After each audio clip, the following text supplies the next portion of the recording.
दूसरा प्रश्न हमारा कि ए बी सी एक त्रिभुज है जिसका सी एक समकोण है। यदि ए बी बराबर 25 सेंटीमीटर है तथा ए सी बराबर 7 सेंटीमीटर है तब बी सी ज्ञात कीजिए। है ना, बी सी भुजा को हमें ज्ञात करना है कि कितनी सेंटीमीटर की निकलेगी। अब हम क्या करेंगे, इसका पहले हम एक कच्चा चित्र बना लेंगे, उसके बाद हम इसी विधि से उसको ज्ञात करने की कोशिश करेंगे। देखिए अब हम इसको सॉल्व करते हैं कि त्रिभुज क्या है, ए बी सी है और सी पर एक समकोण है। क्या है, सी पर समकोण है। तो मान के चलिए हमने ये त्रिभुज ले लिया, ये हमने त्रिभुज ले लिया है, इसको हम यहां मिला देंगे। अब सी पर समकोण है तो सी हम पहले समकोण वाले पे लिख देंगे, यहां समकोण बनेगा, 90 डिग्री का कोण बनेगा।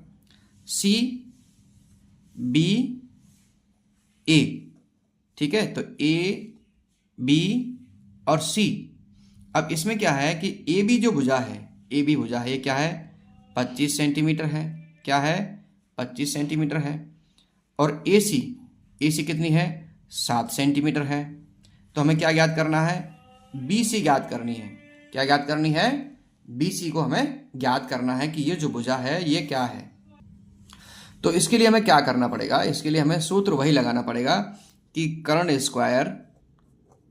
स्क्वायर बराबर आधार स्क्वायर प्लस लंब स्क्वायर।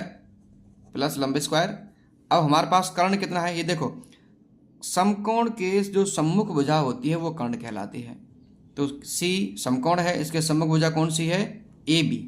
कौन सी भुजा है, ए बी। ये कितना है, 25 सेंटीमीटर, तो 25 का स्क्वायर हो गया बराबर आधार कितना है, सी ए क्या है, यानी कि ए सी जो भुजा है वो कितनी है, 7 सेंटीमीटर है, इसका स्क्वायर हो गया।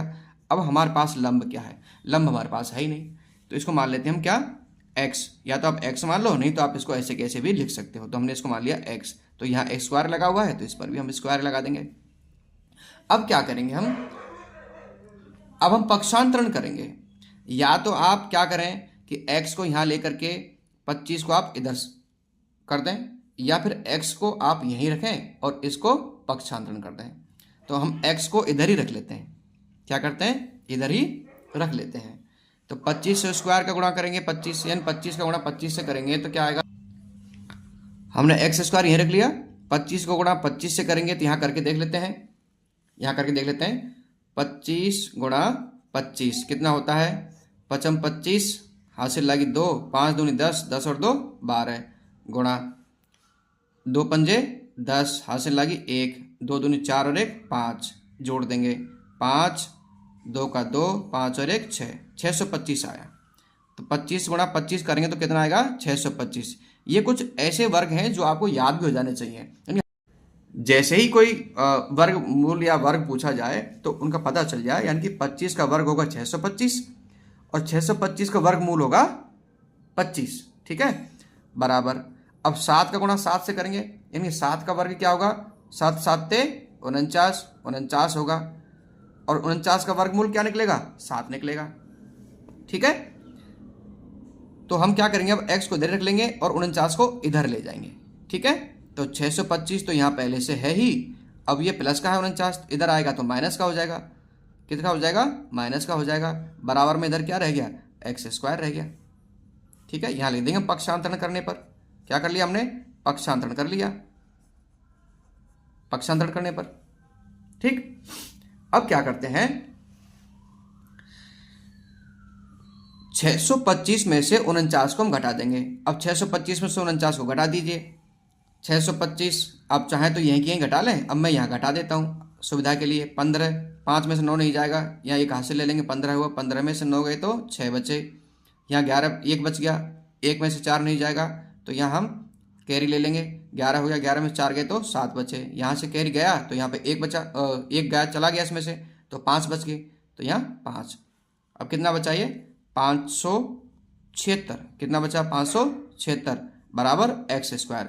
अब एक्स निकालना है हमें, तो स्क्वायर को हटाएंगे के तो कहाँ पहुँचेगा स्क्वायर, स्क्वायर कहाँ पहुँच जाएगा, इधर पहुँच जाएगा, इधर ये वर्गमूल वाला चिन्ह हम इसमें लगा देंगे। इसका क्या मतलब हुआ कि अब हमें इसका वर्गमूल निकालना है। क्या निकालना है, वर्गमूल निकालना है। अब इसका वर्गमूल हम यहाँ निकाल के देख लेते हैं, ठीक है। 576 का वर्गमूल निकालना है। कैसे निकालेंगे? अभाज्य गुणनखंड विधि से निकालना है, आपके लिए ज़्यादा आसान रहेगा। तो इसमें 2 का भाग देंगे पहले हम, तो 2 दूनी 4, 1 बचा 17 हो गए, 2 8 16, 1 बचा, फिर यहाँ 16 हो गए, 2 8 16, फिर 2 का भाग दे दीजिए, 144 बार गया, फिर 2 का भाग देंगे, 2 7 14 और 2 4 बचा, तो 2 दूनी 4, 72 बार गया। 2 से 72 को भाग दे देंगे, 2 3 6 12 हो गए, 2 6 12, फिर 2 से 36 को भाग दे देंगे, 18 दूनी 36, फिर 2 का भाग दे देंगे, 2 नाम 18, फिर 3 का भाग दे देंगे, 3 नाम 3 9, फिर 3 का भाग दे देंगे, 3 एकम 3। तो अब हम क्या करेंगे, अब हम इनमें से 2 2 के जोड़े बना लेंगे। जैसे 2 ये जोड़ा बन गया, फिर 2 का जोड़ा बन गया, फिर 2 का जोड़ा बन गया, फिर 3 का जोड़ा बन गया।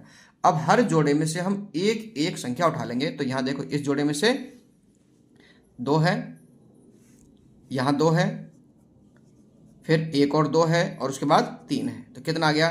2 दूनी 4, 4 दूनी 8, 8 तिया 24। कितना आ गया? 24। तो जब हम 24, ये हमारा क्या निकला? वर्गमूल निकल आया, और हमें क्या चाहिए था? 576 का वर्गमूल ही चाहिए था। तो इसका मतलब 24 हमारा क्या आ गया? x का मान आ गया। अब 24 क्या है? अब x हमारे पास क्या था? ये क्या था? ये लंब था। क्या था? तो लंब। तो हम यहाँ लिख देंगे लंब बराबर 24 सेंटीमीटर। ये हमारा उत्तर हो गया 24 सेंटीमीटर। इस तरह से आपको इस सवाल को हल करना है। ठीक है, इसमें समीकरण प्रयोग में लाए जा रहे हैं। तो समीकरण आप कहाँ से लेंगे? आपकी जो 5वीं प्रश्नावली थी उसमें समीकरण थे। 5वीं तो कौन है, 4थी प्रश्नावली, उसमें समीकरण है।